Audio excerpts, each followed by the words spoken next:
Tonight,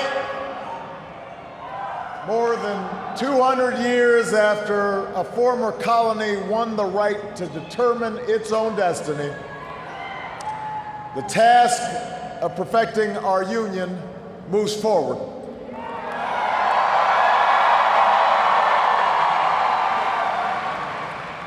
It moves forward because of you. It moves forward because you reaffirmed the spirit that has triumphed over war and depression, the spirit that has lifted this country from the depths of despair to the great heights of hope, the belief that while each of us will pursue our own individual dreams, we are an American family and we rise or fall together as one nation and as one people.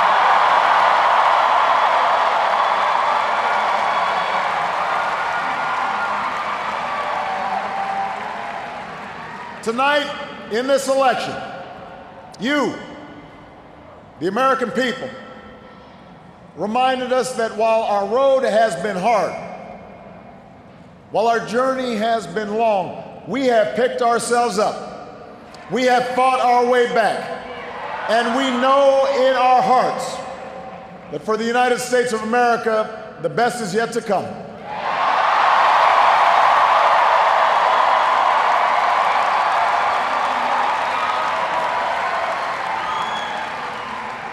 I want to thank every American who participated in this election.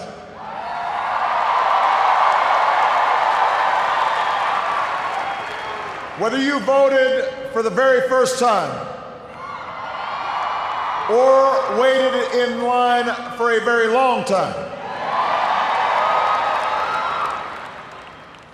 By the way, we have to fix that.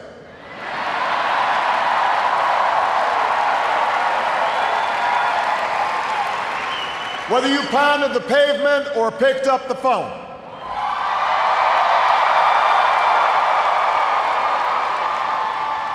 Whether you held an Obama sign or a Romney sign, you made your voice heard, and you made a difference. I just spoke with Governor Romney, and I congratulated him and Paul Ryan on a hard-fought campaign.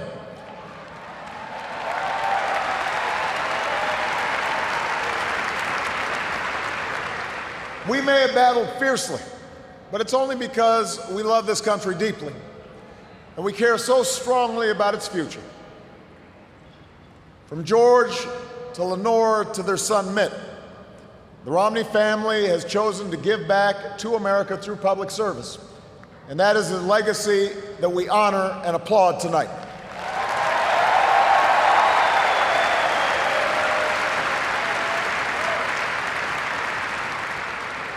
In the weeks ahead, I also look forward to sitting down with Governor Romney to talk about where we can work together to move this country forward.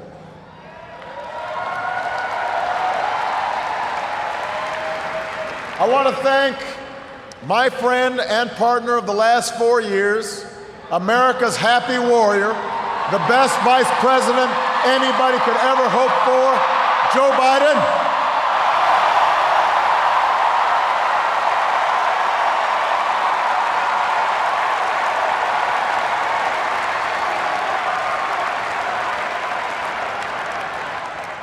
And I wouldn't be the man I am today without the woman who agreed to marry me 20 years ago.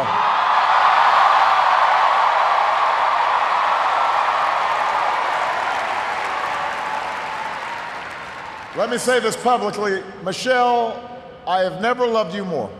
I have never been prouder to watch the rest of America fall in love with you too, as our nation's First Lady.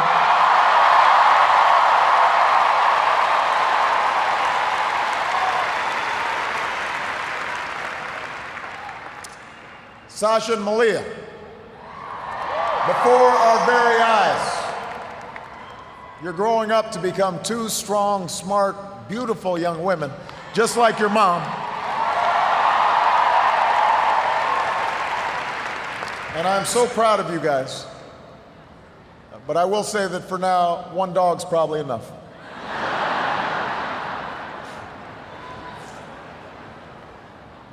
To the best campaign team and volunteers in the history of politics.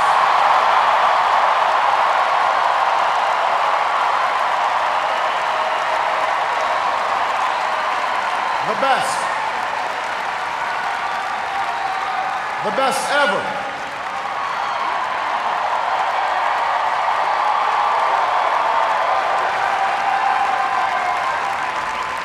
Some of you were new this time around, and some of you have been at my side since the very beginning. But all of you are family.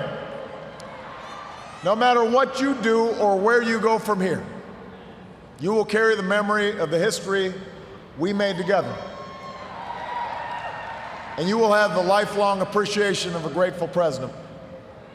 Thank you for believing all the way to every hill, to every valley. You lifted me up the whole way, and I will always be grateful for everything that you've done and all the incredible work that you've put in.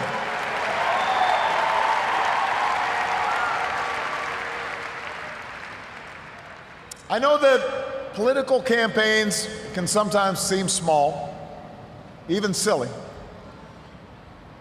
And that provides plenty of fodder for the cynics who tell us that politics is nothing more than a contest of egos or the domain of special interests. But if you ever get the chance to talk to folks who turned out at our rallies and crowded along a rope line in a high school gym, or saw folks working late at a campaign office in some tiny county far away from home, you'll discover something else. You'll hear the determination in the voice of a young field organizer who's working his way through college and wants to make sure every child has that same opportunity.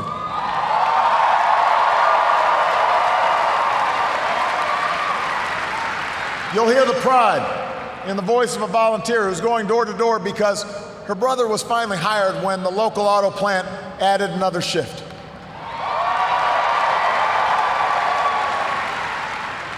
You'll hear the deep patriotism in the voice of a military spouse who's working the phones late at night to make sure that no one who fights for this country ever has to fight for a job or a roof over their head when they come home.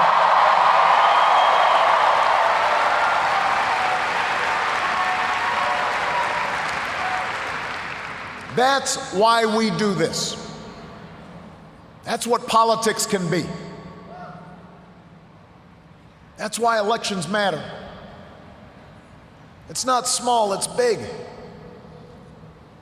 It's important. Democracy in a nation of 300 million can be noisy and messy and complicated.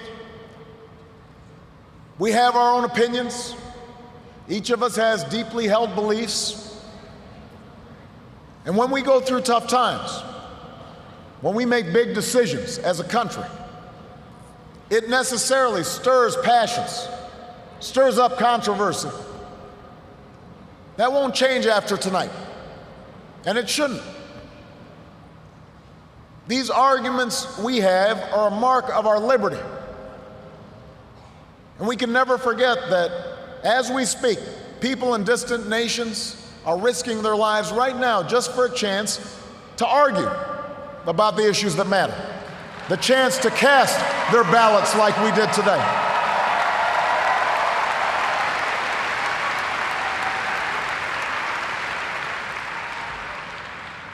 But despite all our differences, most of us share certain hopes for America's future.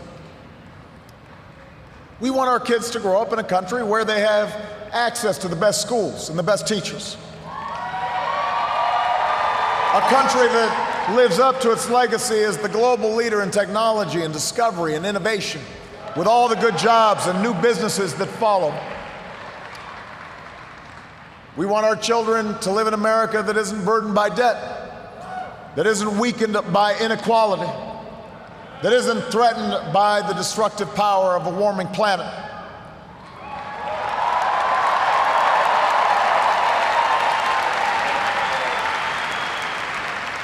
We want to pass on a country that's safe and respected and admired around the world.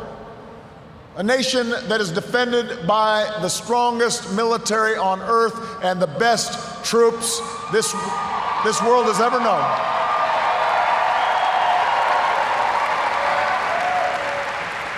But also a country that moves with confidence beyond this time of war to shape a peace that is built on the promise of freedom and dignity for every human being. We believe in a generous America, in a compassionate America, in a tolerant America, open to the dreams of an immigrant's daughter who studies in our schools and pledges to our flag.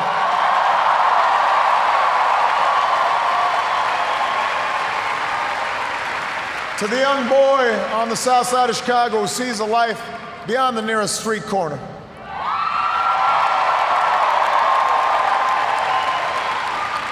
To the furniture worker's child in North Carolina who wants to become a doctor or a scientist, an engineer or an entrepreneur, a diplomat or even a president. That's the future we hope for. That's the vision we share. That's where we need to go. Forward. That's where we need to go. Now, we will disagree, sometimes fiercely, about how to get there. As it has for more than 2 centuries, progress will come in fits and starts. It's not always a straight line. It's not always a smooth path. By itself, the recognition that we have common hopes and dreams won't end all the gridlock or solve all our problems or substitute for the painstaking work of building consensus and making the difficult compromises needed to move this country forward. But that common bond is where we must begin. Our economy is recovering. A decade of war is ending. A long campaign is now over.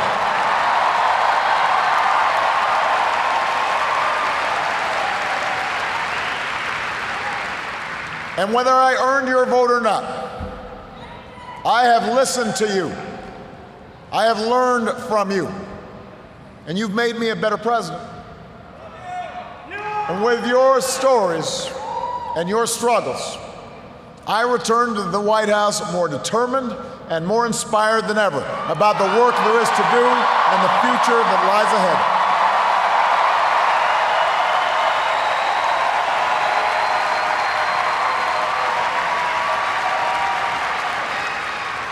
Tonight, you voted for action, not politics as usual. You elected us to focus on your jobs, not ours. And in the coming weeks and months, I am looking forward to reaching out and working with leaders of both parties to meet the challenges we can only solve together. Reducing our deficit, reforming our tax code, fixing our immigration system, freeing ourselves from foreign oil. We've got more work to do.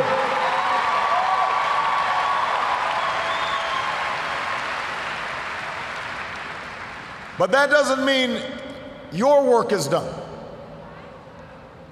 The role of citizen in our democracy does not end with your vote.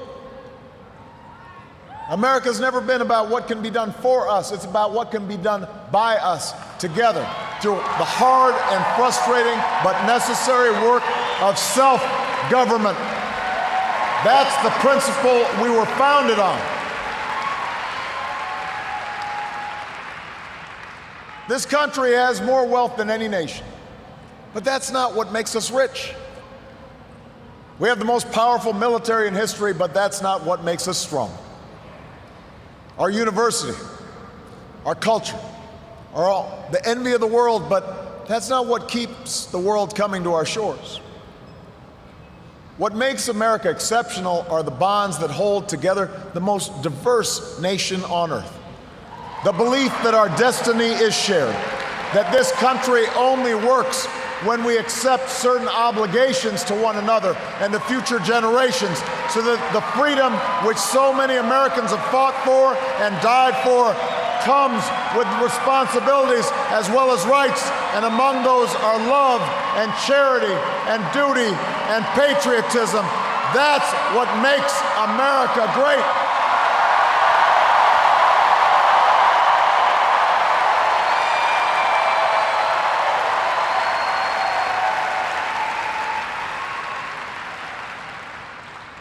I am hopeful tonight because I've seen the spirit at work in America. I've seen it in the family business whose owners would rather cut their own pay than lay off their neighbors, and in the workers who would rather cut back their hours than see a friend lose a job. I've seen it in the soldiers who re-enlist after losing a limb, and in those SEALs who charged up the stairs into darkness and danger because they knew there was a buddy behind them watching their back.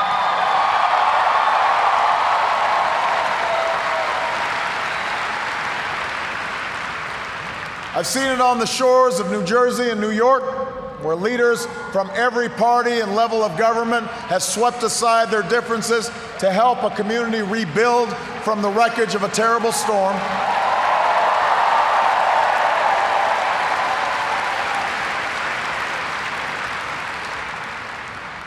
And I saw it just the other day in Mentor, Ohio, where a father told the story of his 8-year-old daughter whose long battle with leukemia nearly cost their family everything. Had it not been for health care reform passing just a few months before the insurance company was about to stop paying for her care.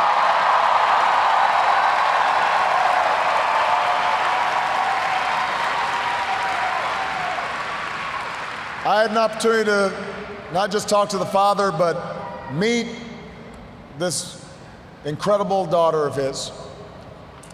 And when he spoke to the crowd, listening to that father's story, every parent in that room had tears in their eyes, because we knew that little girl could be our own. And I know that every American wants her future to be just as bright. That's who we are. That's the country I'm so proud to lead as your president.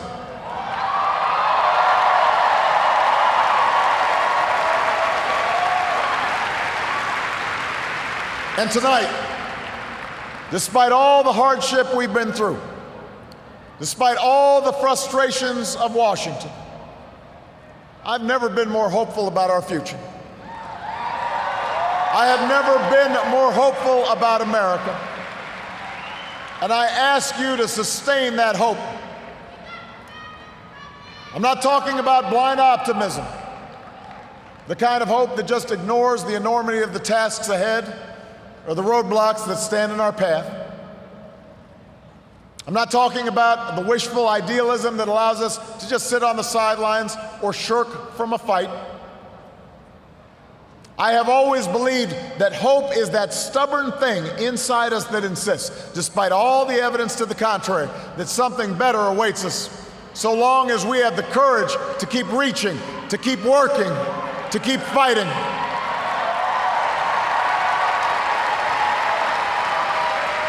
America, I believe we can build on the progress we've made and continue to fight for new jobs and new opportunity and new security for the middle class. I believe we can keep the promise of our founding, the idea that if you're willing to work hard, it doesn't matter who you are or where you come from or what you look like or where you love. It doesn't matter whether you're black or white or Hispanic or Asian or Native American or young or old or rich or poor, able, disabled, gay or straight. You can make it here in America if you're willing to try.